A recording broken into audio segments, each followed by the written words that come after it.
Hello and welcome to episode 13 of the SU Coaching Podcast. I'm your host, Anna Manning, and today we're going to be talking about making it without faking it.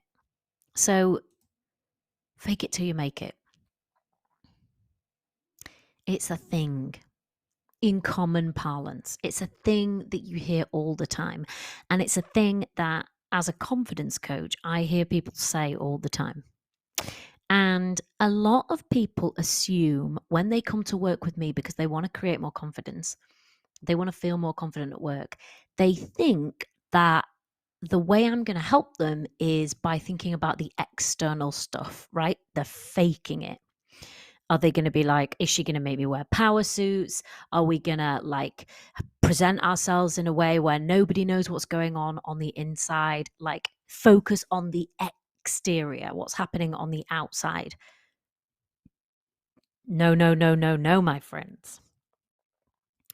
The approach that I take is a bit different. And it's essentially the opposite of faking it till you make it. In terms of building confidence, what you actually need to do, because it's actually what works, is reel it until you make it. Right? It doesn't have, I will grant you, the same nice ring to it. But it's really important if you want to build confidence. It starts on the inside. It's a focus on what's going on inside, not a focus on what's going on the outside. It's not about faking it. It's about taking a really honest look inside and being real about it.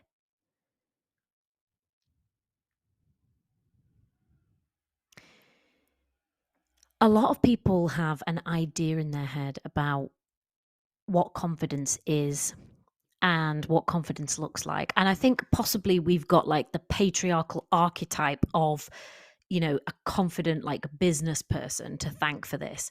And it's like the brash one, the person with their feet up on the seat, the person who doesn't seem to care about anything, doesn't seem to care about anyone. Nothing ever ruffles them, nothing bothers them. They don't appear to have any emotions. They just like ball through whatever's happening. Like a bull in like an office china shop, smashing like people and vases all over the fucking place. Do you have this as your archetype of confidence? I like to call him Billy Big Bollocks. I actually think that came from a client who originally called him Bertie Big Bollocks, and I don't quite exactly know how that changed, but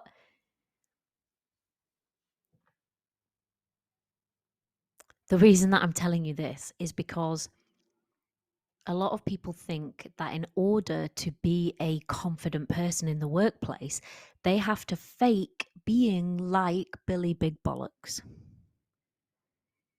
If they just act like that, maybe that's what confidence is. Maybe that's what confidence looks like. Maybe that's how it has to sound. And from that idea comes focusing on what's happening on the outside, suppressing your emotions, like puffing out your chest and kind of making it all like a corporate robot. But that's not actually what builds confidence. Now, I accept that sometimes you're not going to feel confident at all, and you are going to have to do something feeling shit scared or even just a bit nervous. And in those moments, you might think there's a bit of fake it till you make it that you could use. Well, do you know what? No, again, I disagree that that's a good approach. When I see people actually building confidence from trying something and being a bit scared, but trying something and keeping on going and building the skill so that they can build confidence through building the skill and knowing that they can actually do it. The way they approach that when it works is that they don't fake it. They actually just use their courage instead of their confidence. So they go in there, not like I'm pretending that I'm all this like Billy Big Bollocks and I'm all this and I'm all that. It's like I acknowledge that I am a bit scared or a bit nervous, and I accept that is part of the human experience, and that this thing that I'm about to do might be a bit shit, or it might be a bit messy, and it might not be perfect, and that is okay. I'm not going to go in there and put the pressure so high on myself that I'm terrified, and I'm not going to beat myself up afterwards. But I'm also not going to just blank off, essentially, and pretend that I'm something that I'm not. You can go into a situation like that where you've got to go in a bit nervous or scared because maybe you haven't built the confidence around that particular thing you're trying to do yet, and still be yourself. And honestly, people are fucking horrified when I tell them that this is a good idea. I'm like, oh, you could just be yourself. Maybe you could even acknowledge that you're scared. And everyone's like, oh my God, I could never do that. Oh, that would be terrible. I'm like, why would that be so terrible? And they're like, well, then they would know. Yeah, but what would they actually know? Then they would just know that you're a normal human being with some normal emotions, that you find a few things a bit hard. If you can accept that and go in and do the thing, that's really using your courage. And that is where you build confidence from. Confidence in your ability to do something a bit shit, to give it a go, to still be real, to still stay like connected to yourself and the people that you're talking to or that you're with. Instead of just blanking out and faking it and acting.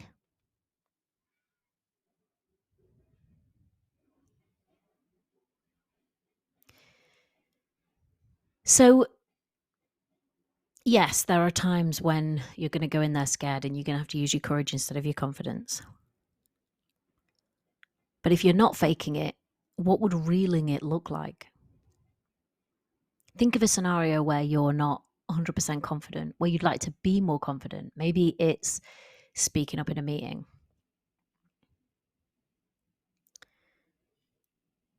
Do you have to fake it in order to make it? Or could you be scared and do it anyway? Could you be real and do it anyway? And some people are like, I couldn't because I might go red and my voice might shake and that would just be, and everyone would know that I was nervous. But let's stop and think for a minute. What is so wrong with your voice shaking and your face going a bit red and people knowing that you were nervous?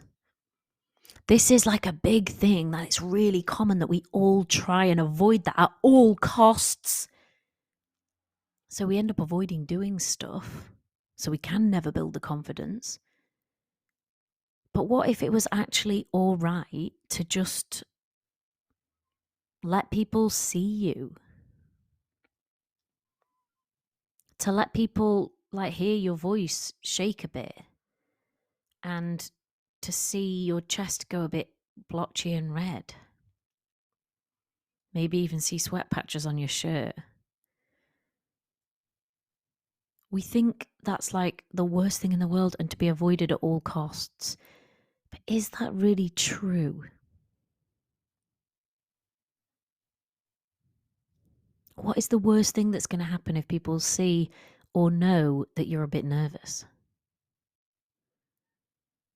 Most of the time when I ask people to kind of push this to its logical conclusion and really examine it, they're like, probably not that much would happen, really. Some people worry that other people would lose confidence in them.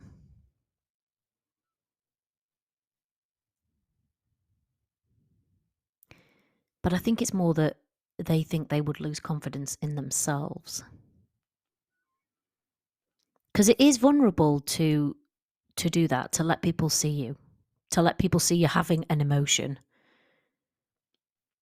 It's brave to do that. And it's vulnerable to do that because you're letting people see a bit of you. You're letting people feel a bit of you. A bit that's actually true. Not a bit that's fake.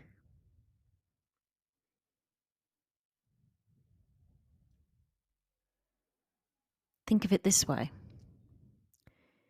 If you were in that meeting and somebody made a point and you could see they seemed a bit nervous, and maybe their voice was a bit shaky, maybe they went a bit red, but they made their point. Would you judge them harshly because they were having a reaction, an emotion, like a nervous system reaction, fear? Would you judge them? Would you think, oh, that person's not competent, they obviously can't do their job? I bet you wouldn't. Do you know, I bet you might notice and then really think nothing more of it. Which is probably what anyone else would do if they saw you being a bit nervous. The other thing you can do, and this is like fucking shock horror to people as well, and they are like, no way, I could never do that, is just say it. Just be upfront. Just be like, oh, do you know, feeling pretty nervous here, guys. First time in this meeting. And then do whatever it is you've got to do. And again, people are like, no, my God, I couldn't possibly. Like, what would people think? And you know what? They probably wouldn't think that much. It's you that's going to think something. And there might be moments where this isn't appropriate. I'll leave you to be discerning on that one. But there might be moments where it is. And those moments, if you can reel it instead of faking it, they're the moments where you can actually create connection with other humans. Because you're being real. When you're faking, it's very difficult to create actual connection with people. Energetically, people can sense fake and they can sense real. And they might not even know that's what they're sensing. But you know when someone's really real, the difference that it provokes in you. I was coaching somebody recently and she was telling me that she was in a meeting with, I think, 3 other people. She was the only female and then there was 3 other males, and they'd all kind of been promoted to their level of seniority fairly recently. And they were having this meeting, and it was, I can't remember whether it was a meeting or it was a training. Anyway, everyone was like introducing themselves and being very like corporate, blah, blah, blah. And she was thinking, these people have just got it completely sussed. Like, they seem to be like completely in control. You know, they seem very confident. They just seem to know everything, you know, what's what. And she credited this to the coaching that we've been doing where she was being more real than fake. But she said, do you know what, actually, I actually don't feel that sure about this whole thing. And I've been feeling pretty up and down, and I've been feeling a bit ropey, and I feel a bit unsure of myself and my footing and all of that, right? I'm paraphrasing, can't remember the exact word she used, but that was the gist of it. And suddenly that meeting broke open. The other 3 people, it was like they let out a sigh of breath, and all of them shared exactly how they were also feeling really similar to her.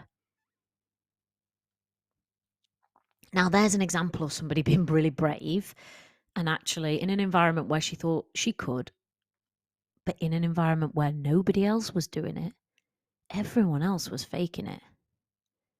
She was reeling it.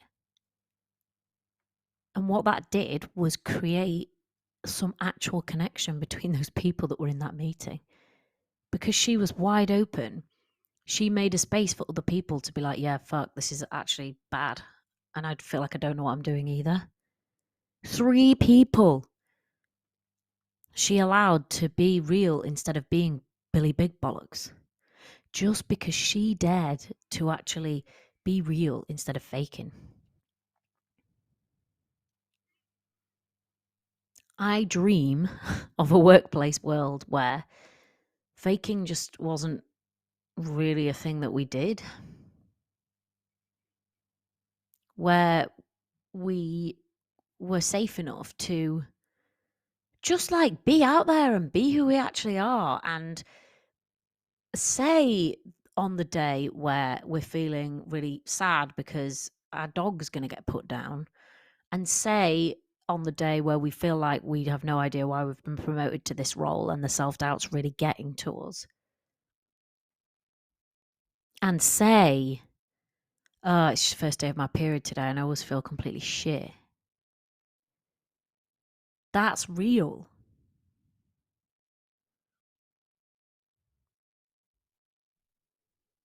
That's reeling it till you make it. And I'm going to encourage you to consider where you might be faking it, where you might be acting, and whether there's a bit more room for being real. Another client that I've been coaching within the Confident at Work program was talking to me about acting and doing her job. And what she said was that she finds a lot of the time she is acting, and it's exhausting because she constantly has to think about who she's being and how she's being perceived. And she finds that completely exhausting. And I could see why when she was talking to me about it. It sounded exhausting. Every facial expression, every move of the head, every sentence, even the way you're delivering the sentences, all of that carefully measured all of the time. Just like an actor playing a role has to know the script, and they have to know what the character's like so that they can play it in a certain way. And maybe this is what you're doing. Maybe if you're faking it at work, you're acting like a character, like a version of you, should we say, isn't really quite you. Because you think for some reason maybe that acting, that character is maybe better than you. Or maybe you think that character is more appropriate for your workplace. Or maybe you're just so desperate to hide what's actually going on the inside that acting seems like the better option. No judgment. And no shade on that, and do not beat yourself up for it. This is how we've all been socialized in terms of work. In fact, this is how most of us have been socialized in terms of connection all over. The standard thing to say when someone asks you how you are in the UK is, I'm fine, thank you. How are you? Faking it. The most common thing we say in our language, I bet that's it, is designed to mask the real answer to that question. You see how it permeates language, culture, custom, and it permeates the workplace. But if we just keep faking it, we're essentially buying into the idea that this is what our workplaces should be like. If we're not consciously making a decision about whether or not we fake it or whether or not we're real, we're just permeating. Oh, permeating the right word? It's not the right word. I can't think of the right word. It means perpetrating. Maybe that's the right word. The same way of doing things. The same kind of idea that there's this facade that we need to have on at work. That we're all very corporate and all very professional and all very robotic. And that we're all very fine. And that we don't have any emotions. And that nobody's nervous. Believe me, I have seen inside of hundreds of people's heads at this point. Everyone's got shit going on. Everyone's got stuff they're faking. Everyone's got some self-doubt. Everyone's got stuff they're nervous about. Everyone. And if you haven't, you're probably some sort of psychopath. I don't know.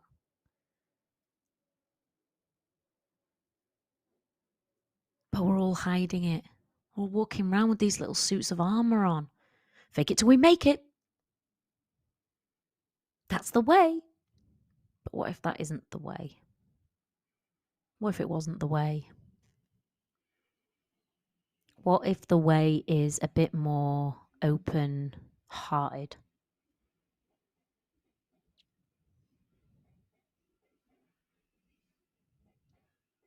If you're always acting, you always have to think about how other people are perceiving you. It makes your job 10 times more difficult. Because you can't just be where you are and have a genuine connection with people. You have to be thinking all the time about how it looks and how it sounds. You have to be in your own head as well as doing whatever you're trying to do. Very, very, very hard. So even if you think, oh no, faking it is better and it's appropriate for me, I want you to think about whether faking it is actually better given the amount of energy and effort that it takes, and given how difficult it is to constantly be checking yourself and having to think at the same time as you're doing things about how you're being perceived. It's like trying to do a presentation and do gymnastics at the same time. Incredibly difficult. If you're doing it, then fucking hats off to you. But there is an easier way. You could be real and present and open. And then you could think in the moment, you could be where you are, you could make a connection with people.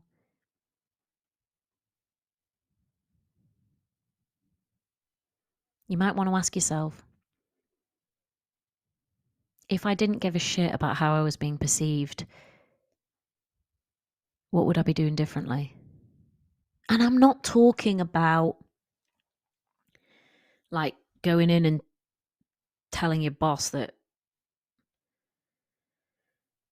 she's uninteresting, or I don't know, insert other like thing that people generally don't really need to know from you. Some of the stuff that goes on in your head.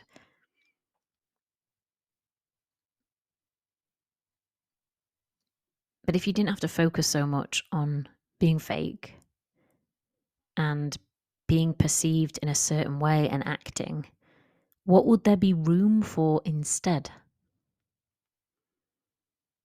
And what would that allow? For the people that I work with, what it allows is more thinking in the moment, because the head isn't clouded with panic and fear and constantly checking on how they're being perceived. They're braver, they speak up more, they're more open, they connect with people better. And what do you know? They're more confident. We started this episode by talking about how the common kind of wisdom, quote unquote, I'm doing air quotes, around how to build confidence is faking it till you make it. And my clients find out the exact opposite. That how to build real confidence, which is inside and it's deep down and it doesn't get so easily shaken, is by being real, by daring to be real and finding out that actually the real you is pretty sweet, it's pretty good, it's pretty awesome.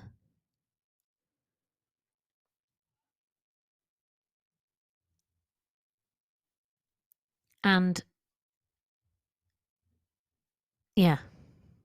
Maybe that's all there is to say on that. How could you be more real this week? And I will think about that too. So, actually, I can tell you how I can be more real. I usually do these podcasts as like I do bullet points, I make notes, all of that. I kind of follow it through. This one, I knew what I wanted to talk about, and instead of doing all the bullet points, I let it flow. I really hope that doesn't just sound like 125-minute rant. But you tell me, this was more real, this episode, actually, interestingly. So you tell me, how did me just being real impact you as the listener of this podcast? Email me, tell me, find me on social media, tell me, and tell me how you're planning on being a little bit more real this week. Last thing, I have 2 current offers for you. You'll be hearing this podcast in the first week of September, which is also the last week of August. We still have a few spots left in the Confident at Work program. It's a small group coaching program for women, and it is awesome. It's for people who want to spend some money and build their confidence at work. I think we already have 6 people in, but we have room for more. If you want to join us, we'll be starting from next week. So from the second week in September. And we have our first group session all together in the third week in September. You're not too late if you act virtually immediately. Send me an email, hello@yesucoaching.com if you want to be in the program. I'm not going to run it again until April next year. And yeah, it's great. If you find benefit in these podcasts and you want to be more confident at work, it's for you. Second, I'm now running paid trainings, and you're very welcome to use some of your work training budget or just pay for them individually and come and take a training with me. I'm only doing my best ones, and they are good. The first one that we're doing is about quieting your inner critic. That's happening at the end of September. Check out the website. I'll leave all the links. If you want to start doing this work a little bit more formally with me, that's a really good kind of low cost option of checking out me and the work that I do and the kind of benefits that you could have from doing some of it. All of them are aimed at creating more confidence for you at work. So that's what I have for you this week, lovely people. Wishing you a beautiful week filled with being real. See you next episode.